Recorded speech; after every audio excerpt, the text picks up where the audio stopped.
তো রাহুল হচ্ছে আমাদের গুরুকুলের একদম কোর্স স্টুডেন্ট, হচ্ছে সিভিলিয়ান স্টুডেন্ট। তো আমাদের প্রথমে পিএসসিতে পাস করে, তারপর ইন্টারভিউ দেয়, একটু নম্বরের জন্য হয়নি। তারপর আমাদের যে পৌরসভা যেটা ওয়েবেলের মাধ্যমে হয়েছিল সেখানেও পেয়েছিল কন্ট্রাকচুয়ালে। তারপর এখন ফাইনালি ও কিন্তু আমাদের যে বেলুর আদ্যাপীঠ আছে সেই আদ্যাপীঠে ও হচ্ছে ল্যাব অ্যাসিস্ট্যান্ট হিসেবে ফাইনাল সিলেক্টেড। ওই জন্য হাততালি হয়ে যায়। ঠিক আছে, এইভাবে প্রিপারেশনটা রাখো হবে।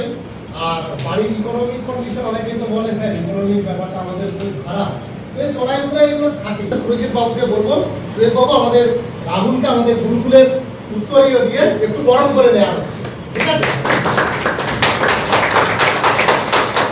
আমার বাড়ি হচ্ছে হাড়োয়া, উত্তর 24 পরগনা জেলার।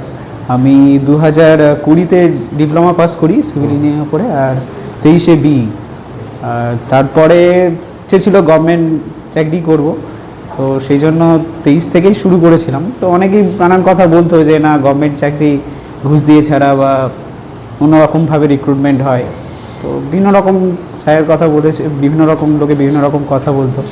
তো গুরুকুলের আমি ওই ভিডিও দেখেই এসেছিলাম, স্যারের সঙ্গে যোগাযোগ হয়। আমি সেই 23-এর জুলাই থেকে এখানে পড়তাম, তো কন্টিনিউ করেছিলাম। এই 25-এ আমি ফেব্রুয়ারিতে জাস্ট একটা পৌরসভাতে আমি পেয়েছিলাম কন্ট্রাকচুয়াল।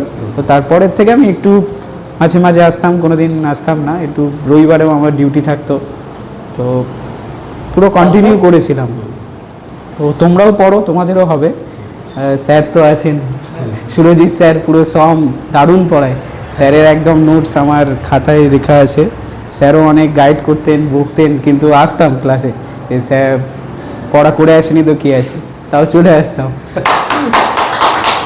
তবে যাক, এটা বলার সঙ্গে সঙ্গে আমি বলবো সুরজিৎ বাবুকে বলবো, সুরজিৎ বাবু আমাদের রাহুলকে আমাদের উত্তরীয় দিয়ে, গুরুকুলের উত্তরীয় দিয়ে একটু বরণ করে নেওয়া হচ্ছে। যাক, ঠিক আছে, ঠিক আছে। বলো এবার কিভাবে ক্লাসগুলো হয়েছিল, কিরকম পরীক্ষা ছিল, কত নম্বর কি ছিল, ডিটেলসটা একটু বলো এদেরকে।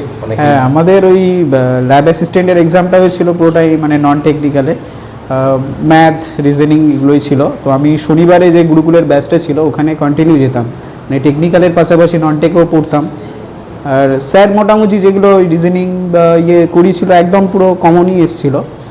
তারপরে ওই ডেমনস্ট্রেশন হয় স্যারেদের এখানে। আমি পিএসসি মানে রিটেন ক্লিয়ার করেছিলাম, ইন্টারভিউতে গিয়ে একটু নাম্বার কম ছিল, তো হয়নি। তো মক ইন্টারভিউ দিয়েছিলাম, ওখানে গিয়েও আমার ওটা কাজে লেগেছিলো। প্লাস ডেমনস্ট্রেশন হয়েছিল, ল্যাবে কী কী এক্সপেরিমেন্ট করি, টেস্ট প্রসিডিওর সমস্ত কিছু বলতে হয়েছিল। তারপরে আবার একটা ফাইনাল ইন্টারভিউ হয়েছিল। তো এখানে যে মক ইন্টারভিউগুলো দিয়েছিলাম সেখানে খুব উপকৃত হয়েছিলাম, মানে যেগুলো স্যারেরা বলতো যে এইগুলো পড়বে, তো সেগুলো থেকেই মোটামুটি কোশ্চেন করেছিল ওখানে ইন্টারভিউতে। আর অন্যান্য স্যারের ক্লাস কেমন, টেকনিক্যাল স্যারের ক্লাস কেমন?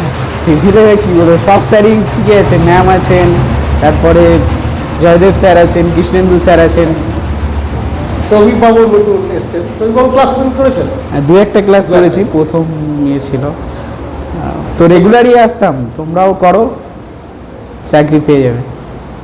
ঠিক আছে। আর তোমার যে কন্ট্রাকচুয়ালটা করতে ওটা কীরকম ধরনের ছিল? ওটা কন্ট্রাকচুয়াল আমি ওই বড়োতে গিয়েছি, মানে আমাদের এটা ওয়েবেলে ইন্টারভিউ হয়েছিল, যে পিএইচইতে যে বিজ্ঞাপন দিয়েছিল না কন্ট্রাকচুয়াল ইঞ্জিনিয়ার, তো ওটাতেই দিয়েছিলাম। তো আমাদের 25-এ ওটা মানে ওয়েবেল থেকেই ফোন করে বললো যে এরকম পৌরসভাতে তুমি কি করতে চাও, তো সেই হিসেবেই আমি ওখানে। তো প্রথম জয়েনিং করার পরে মানে সময়টাও খুব, মানে 4 তারিখে আমার জয়েনিং ছিল, আর পিএসসির ইন্টারভিউ ছিল 27-28 তারিখের দিকে। এবার প্রথম দিকে জয়েন করে এই জিনিসটা আমি ফ্লোটা বুঝতে পাইনি। তারপরে পড়াশোনার থেকেও মানে ওই জার্নি, যাতায়াত, নতুন জব। আর এখানেও ঠিক সেরকম, মানে নভেম্বরে এলাম, দিয়ে ওইখানে ল্যাব অ্যাসিস্ট্যান্টটা জয়েন করলাম, দিয়ে ওই একটু গা ছাড়া দিয়েছিলাম, মেডিকেল ছিল। তারপরে নতুন একটা পার্মানেন্ট চাকরি, একটা আনন্দ ছিল। তো পড়াশোনাটা খুব একটা করতে পারিনি, দিয়ে সেই sub assistant engineer, assistant engineer এগুলো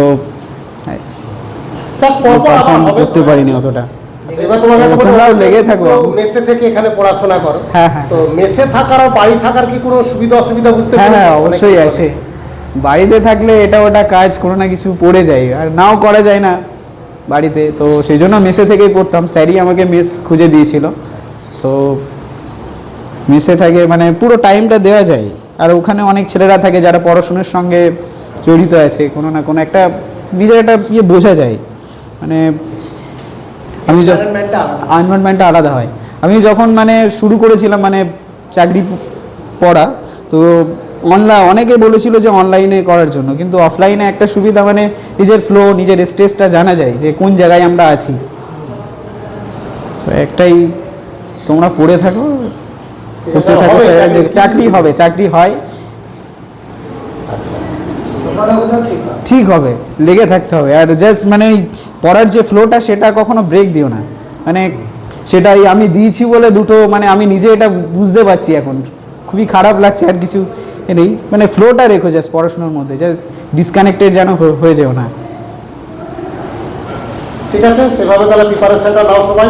হ্যাঁ, হবে, সবার হবে, সবার হবে। ভালো খবর, একসাথে অনেকেই পেয়েছে তোমাদের সিভিলের, এই এখানে বসেই ওই হ্যাঁ, আমাদের সঙ্গে অনেকেই আছে, শিবুদা তো আছে, শিবুদা অ্যাসিস্ট্যান্ট ইঞ্জিনিয়ারও ক্লিয়ার করেছে, তারপরে ক্ষুদিরাম, অনেকও পেয়েছে আজকে। হ্যাঁ, অনিকদা, শিবুদা, তারপরে বৃষ্টি ছিল, ওরাও রেগুলার আসতো। আমরা কামাই করতাম না, খুবই রেয়ার, যখন খুব অসুবিধা হয়ে যেত তখন এ হতো, না হলে রেগুলারই আসতাম। ঠিক আছে, তো সেভাবে পড়ো, সবার হবে, কেউ ভয় পেও না, কেউ ভেঙে পড়ো না, সবাই পাবে। সবাই পাবে, ঠিক আছে।